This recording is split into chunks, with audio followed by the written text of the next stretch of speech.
마태복음 21장 12절에서 22절의 말씀입니다. 거짓 신앙을 이기자, 가짜를 물리치자. 오늘 이 제목으로 같이 말씀을 나누겠습니다. 고난주간이죠. 우리 지난 주일날 겸손의 왕으로 나귀 타고 예루살렘에 들어가신 예수님에 대한 말씀을 나눴었습니다. 자, 예수님이 곧장 어디로 가셨어요? 예루살렘에 오셔서 성전으로 가셨습니다. 오늘 말씀 보니까 성전으로 가셨어요. 자, 오늘 첫 번째 말씀, 분노하라. 분노하라에 분노하라. 분노하시기 바랍니다. 예수님이 분노하셨잖아요. 분노하는 거하고 화를 막 내는 거하고 다릅니다. 왜 예수님이 성전으로 가셨습니까? 우리가 어디 갔다 오면 어디로 가요? 집에 가잖아요. 예. 성전이 예수님 집이죠. 아버지 집이에요. 12살 때 그러셨잖아요. 예수님 부모님하고 같이 유월절 지키러 왔다가 돌아가는데 가다 보니까 아들이 없어요. 깜짝 놀랐죠, 부모님들이. 우리 아들 어디 갔나. 예? 그래서 다시 하루 왔는데 사흘을 거슬러서 예루살렘으로 도중에 어디에서 길을 잃었을지 모르니까 샅샅이 뒤지면서 갔죠. 성전에서 발견했습니다. 아마 한참 혼냈을 것 같은 생각도 들어요. 그런데 예수님이 뭐라고 그러셨어요? 내가 내 아버지 집에 있어야 할 줄을 모르셨습니까? 예수님은 성전이 아버지 집, 자기 집이었어요. 자기 집. 오늘 낮에도 어느 청년 한 분이 와서 혼자 기도하고 갔습니다. 우리 교회 등록은 안 했어요. 하지만 예배를 가끔 나와요. 네. 직장이 바로 이 근처라서 한번 와가지고 부탁을 하더라고요. 기도할 수 있는지. 그래서 열 수 있도록 문을 언제든지 열고 들어와서 기도할 수 있도록 해줬어요. 어떤 때는 저녁에 왔다가 어떤 때는 낮에 왔다가 점심시간에 지금 딱 그 틈을 내가지고 30분을 딱 와서 기도하고 갔어요. 무슨 말입니까? 하나님이 항상 중심이라는 것입니다. 어디를 갔다가도 어디로 와요? 다시 집으로 오는 거예요. 예. 그 중심, 그 태도를 하나님이 보신다. 그렇게 믿습니다. 이 성전은 광야의 성막에서 유래했습니다. 하나님이 왜 그 광야의 이스라엘 백성들, 출애굽한 구원받은 이 백성들에게 왜 성막을 지으라고 하셨어요? 하나님이 이 백성 가운데 살겠다 하시는 그런 말씀이었습니다. 이제 나는 다른 데서 살지 않고 내가 택한 이 백성, 이 백성들 가운데 살겠다. 너희들이 내 집이다. 사실은 그 얘기입니다. 따라서 마태를 인용해 가지고 이것을 얘기하면 뭐라고 얘기할 수 있냐? 한마디로 임마누엘입니다. 임마누엘. 하나님이 우리와 함께 계시다. 예수님 이름을 그렇게 마태가 소개했잖아요. 요한은 뭐라고 그랬어요? 새로운 성전에 대해서 뭐라고 얘기하냐면 바로 예수님이 바로 그 새 성전이다. 이렇게까지 얘기합니다. 그래서 요한복음 1장 14절에 요한이 처음에 요한복음을 시작하면서 뭐라고 그래요? 새 성전이 우리에게 왔다. 말씀이 육신이 되어 우리 가운데 거하심에. 그렇게 얘기하고 있습니다. 이게 뭐예요? 이스라엘 백성들 사이에 하나님이 성막을 짓고 함께 사시겠다 한 얘기하고 똑같다는 거예요. 말씀이 육신이 되어 하나님이 사람이 되셔서 우리 가운데 우리를 집 삼아서 사신다. 이렇게 지금 요한복음 시작하면서 얘기하고 있는 것입니다. 대단하죠. 예. 성전의 의미가 바로 이렇다는 것입니다. 따라서 아버지 집인 이 성전에 올라가는 이유는 오직 뭐예요? 오직 하나입니다. 사실 바로 하나님이에요. 우리가 교회 올 때 여러 동기와 이유들이 있죠. 예수 믿기 시작할 때 문제 때문에, 내가 풀 수 없는 문제 때문에, 건강 때문에, 좀 더 잘 살고 싶어서, 우리 자식들의 어떤 문제를 가지고 와요. 여러 걱정과 염려를 들고 옵니다. 그런데 그건 두 번째, 세 번째, 한참 뒤에요. 사실은 성전에 올라가는 이유 뭐예요? 하나님입니다. 하나님. 오늘 오셨는데 하나님이 이유가 되시기 바랍니다. 하나님이 목적이에요. 거기에 예배의 핵심이 있습니다. 하나님이 목적인 삶, 이것이 바로 예배의 삶입니다. 그런데 이 사람들 오늘 지금 두 가지 얘기잖아요. 첫 번째 얘기에 이 성전에 있던 이 사람들, 성전에 왔는데 어떻습니까? 하나님은 안중에도 없어요. 하나님이 목적이 아닙니다. 하나님 만날 생각이 없어요. 예배하러 온 것이 아닙니다. 다른 목적이 있어요. 뭐예요? 장사하러 왔어요. 돈 벌러 왔어요. 그래서 이 사람들에게 성전은 아버지 집이 아닙니다. 예수님에게는 내 집이었고 아버지 집이었는데, 어디든 가면 항상 다시 돌아올 곳이었는데, 그런데 이 사람들에게는 이 성전이요? 아버지 집이 아니에요. 이들에게 성전에서 드리는 이 희생 제사는 예배가 아니라 돈벌이 수단입니다.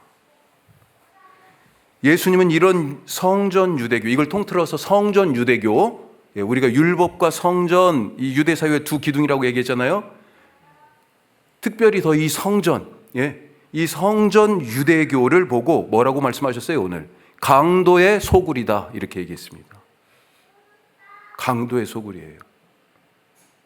왜 강도짓을 해요? 왜 사기를 칩니까? 욕심 때문이잖아요. 욕심, 탐욕이 드글드글한. 지금 전쟁 중인데 얼마 전에 어젠가요? 트럼프가 솔직하게 얘기했습니다. 하도 이 말 저 말 아침 저녁 말이 달라가지고 뭐라고 얘기했냐면, 나는 이란의 석유가 갖고 싶다. 야, 진짜 패트리어트 미사일 한 발이 60억에서 70억을 합니다. 그 미사일 한 발이. 미국이 전쟁에 엄청나게 지금 그래서 돈을 썼어요. 하지만 동시에 엄청나게 돈을 벌어들이고 있습니다.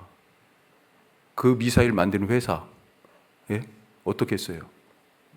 심지어 이란도 지금 기름값이 확 올라가가지고요, 하루에 2천 몇백억을 번다고 그러네요. 전쟁 기업들이 지금 대박 났습니다. 중동 국가들한테 돈 내놓으라고 지금 미국이 아주 공개적으로 요구하고 있어요. 전쟁의 속내가 이러한데, 얼마 전 미국 전쟁부 장관이 이런 말을 했습니다. 이제는 국방부도 아니에요. 이름을 지난번에 바꿨습니다. 국방부가 아니고 전쟁부, Department of War, 이렇게 바꿨어요. 이게 2차 세계대전 후에, 그전에는 전쟁부였는데 그 이후에 국방부로 바꿨던 것을 아예 노골적으로 전쟁부라고 이름을 바꿔놨어요. 이미. 이 전쟁부 장관이 뭐라고 얘기했냐면, 우리 병사들이 자비를 베풀 가치가 없는 자들을 향해 압도적인 폭력을 가하기를 기도한다. 우리는 위대하고 강력한 예수 그리스도의 이름으로 담대한 확신을 가지고 이를 간절히 바란다. 들어보셨어요? 제가 깜짝 놀랐습니다. 미국 국방부 장관이, 전쟁부 장관이 예수 그리스도의 이름으로 지금 전쟁하고 있다는 거예요. 과거 십자군 전쟁의 교훈을 잊어서 그런가요? 만약에 악을, 이란을 옹호하는 게 아닙니다, 절대로. 악을 힘으로 눌러 제거해야 했다면 이미 예수님이 오셨을 때 하셨을 거예요. 예수님이 체포되실 때 한참 소란이 있었습니다. 그냥 순순히 잡혀간 모습이 아니라고도 볼 수 있어요. 예수님은 아무것도 안 하셨지만 예수님 주변에 특별히 누가, 제자들이 저항했어요. 그 중에 대표적인 예가 나와 있죠. 베드로가 칼을 쫙 뽑았습니다. 칼 차고 다녔어요. 선한 사마리아인 비유에서도 있는 것처럼 뭐 그런 위험들이 있었겠죠. 갈릴리와 유다를, 예루살렘 왔다 갔다 하고 그랬으니까. 보호용으로 갖고 있었는지 모르겠는데 유다가 군병들을 데리고 오니까 이 긴박한 상황에서, 그 전에 그래도 자기가 한 말이 있죠. 내가 예수님 위해서 내가 죽겠다. 그래서 그랬는지 칼을 쫙 뽑았습니다. 휘둘렀어요. 대제사장의 종 말고라는 사람의 오른쪽 귀가 떨어졌습니다. 그러니까 여기로 샥 하고 지나간 거예요, 칼이. 와.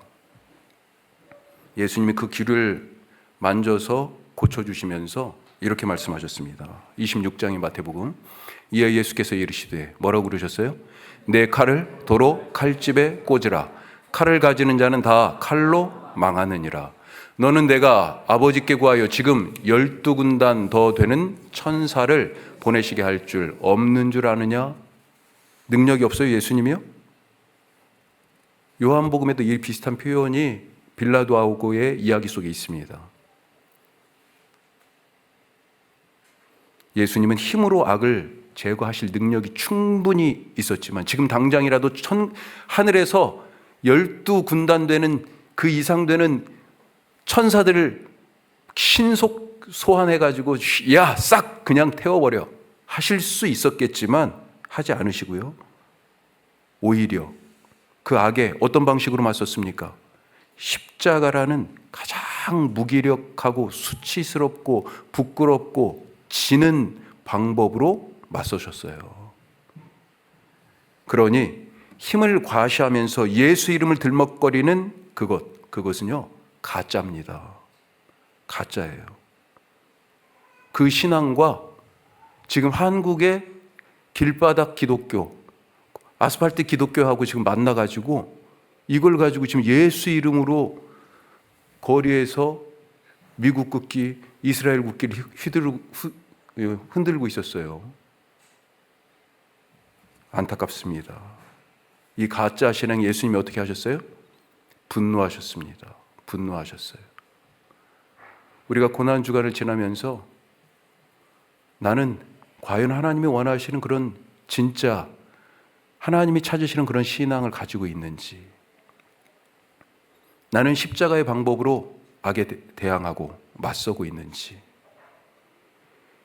오늘 당장 이겨야만이 속이 시원하고 그래야 마음이 놓입니까? 하나님을 의지하시기 바랍니다. 두 번째, 잎이 아니라 열매다. 모양이 아니라 능력이다. 자, 두 번째 이야기는요, 그 다음날 아침입니다. 성전에 가서 그렇게 정결하게 하신 다음 아침, 베다니에 저녁에 나오셨다가 베다니에 누구네 집이 있어요? 베다니에 나사로네 집이 있어요. 예. 한 5리쯤 됩니다. 예루살렘에서 감람산을 이렇게 넘어가지고 이렇게 감람산 자락 넘어에 있는데 다시 그 다음날 아침에 감람산을 이렇게 넘어가지고 기드론 골짜기를 지나서 성전 동쪽으로 해서 이렇게 가신 것 같아요. 자, 아침에 가시는데 일찍 가신 것 같아요. 시장하셨습니다. 예수님이 길가에 있는 무화과 나무를 보고 기대가 있으셨죠. 찾아가셨습니다. 자, 무화과 나무가 있으니까 잎이 무성해요. 무화과 나무가 열매가 먼저 열리고 잎이 나중이에요. 그러니까 잎이 있다는 것은 열매가 이미 열렸다, 이런 생각을 하게 되죠. 하지만 가서 보니까 잎만 무성하지 열매가 없었다는 겁니다. 그러자 이 나무에게 뭐라고 하셨어요? 이제부터 영원토록 열매를 맺지 못하리라 저주하셨고요. 나무가 곧 말라버렸습니다. 제자들이 옆에서 보고요, 너무 놀라 깜짝, 너무 놀랐어요. 자, 여기에서 이 말라버린 무화과 나무, 야, 예수님은 어떻게 이런 일을 하셨을까? 좀 굳이 이렇게까지 막 나무를 말려버려야 됐을까? 여기에서 이 말라버린 무화과 나무는 뭘 얘기할까요? 열매 없는 성전 유대교를 얘기하는 것입니다. 열매가 없다, 무능력한 성전 유대교를 말하고 있어요. 오늘 읽은 말씀 한 단락 지나서 두 단락, 28절부터 성경 한번 보시면 어떤 이야기가 나오냐면 두 아들에 대한 이야기가 나옵니다. 비유로 말씀하신 건데, 아버지가 두 아들에게 포도원에 가서 일 좀 해라 하고 말씀하셨어요. 그랬더니 한 아들은 뭐라고 그랬냐면 예 하고 쌩까버렸어. 앞에서는 예를 했는데, 그런데 다른 아들은 어땠습니까? 앞에서는 아이 싫어요, 아니오라고 얘기해놓고요, 돌이켜서 뉘우치고 마음을 돌려서 포도원에 가서 일했습니다. 자, 예수님이 물어요. 누가 아버지의 뜻대로 한 아들인가? 누구예요? 너무 쉬운 얘기죠. 유대인들은 앞에서는 예 했지만 실제로는 불순종했습니다. 어느 정도로요? 나라가 하나님이 참다 결국은 심판하셨죠. 그래서 나라가 망했어요. 겉보기에는 잎이 무성해서 열매도 있을 것처럼 보입니다. 하지만 과연 열매가 있는가? 열매 없는 이유가 무엇입니까? 신앙의 그들의 신앙에 하나님이 없기 때문이고 삶에 하나님이 중심이 되지 않기 때문입니다. 그래서 겉보기에는 신앙이 있는 것처럼 보이고 겉보기에는 삶이 경건한 것처럼 보이는데 열매가 하나도 없는 거예요. 자, 성전에 올라가셨을 때 한번 생각해 보세요. 그 성전 뜰에 얼마나 많은 사람들로 지금 북적거릴 거예요. 더군다나 지금 이때가 6월절 가까운 때라서 이 유다 땅, 갈릴리 땅 있는 사람들 뿐만 아니라 해외에서도 지금 사람들이 막 오고 있어요. 그러니 더 북적거립니다. 더 북적거려요. 얼마나 바쁘게 사람들이 움직이고 또 성전 안쪽에서는 이제 번제단에서는요 하루에도 얼마나 많은 짐승들이 희생되었겠습니까? 그렇게 예배를 드리고 있어요. 마치 잎이 무성한 무화과 나무 같습니다.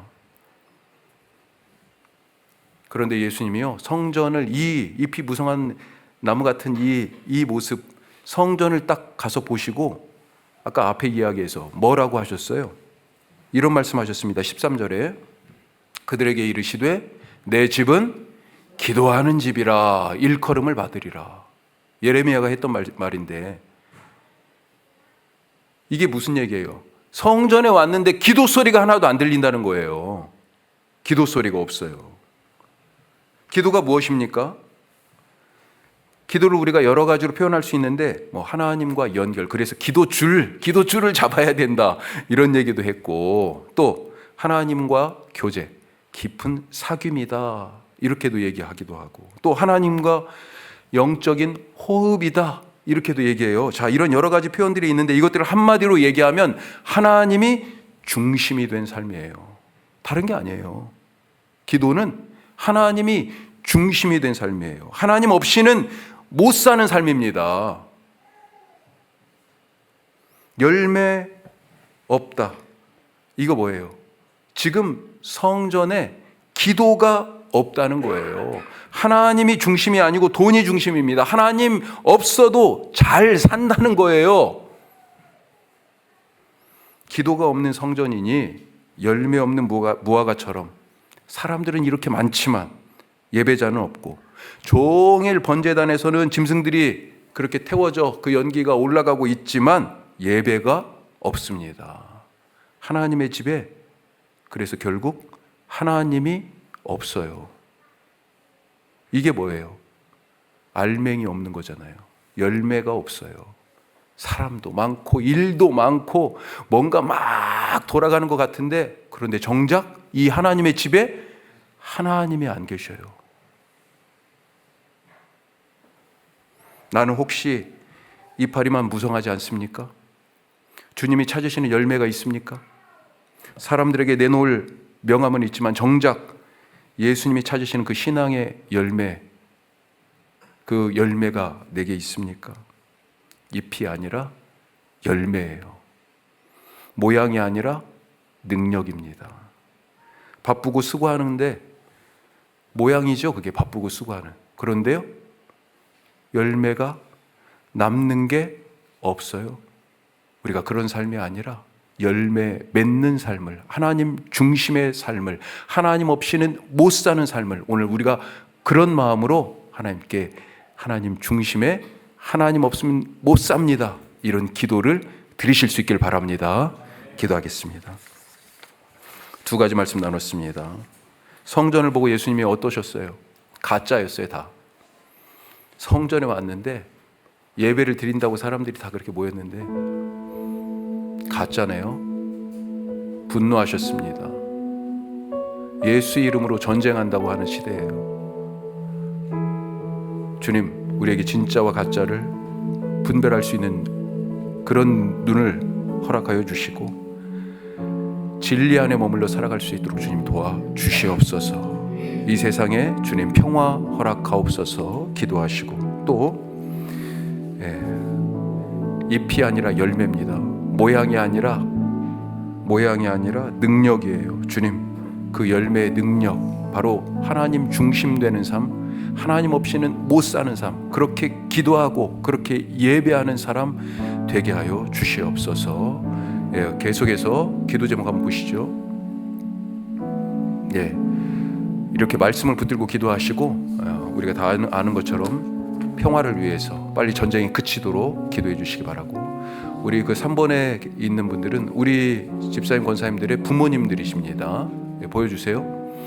집사님 권사님들의 부모님들이세요. 이재용 집사님 어머니 장팔성 권사님 지난주에 암 수술하셨고, 우리 황무성 집사님 누님입니다. 암 수술하셨고 지금 또 항암도 하고 계십니다. 이현수 집사님의 아버지 이용주 장로님 암 수술 항암하고 계시고요. 우리 이정희 권사님 어머님 정병 집사님 아버님은 어제 퇴원하셨어요. 기도해 주셔서 감사합니다.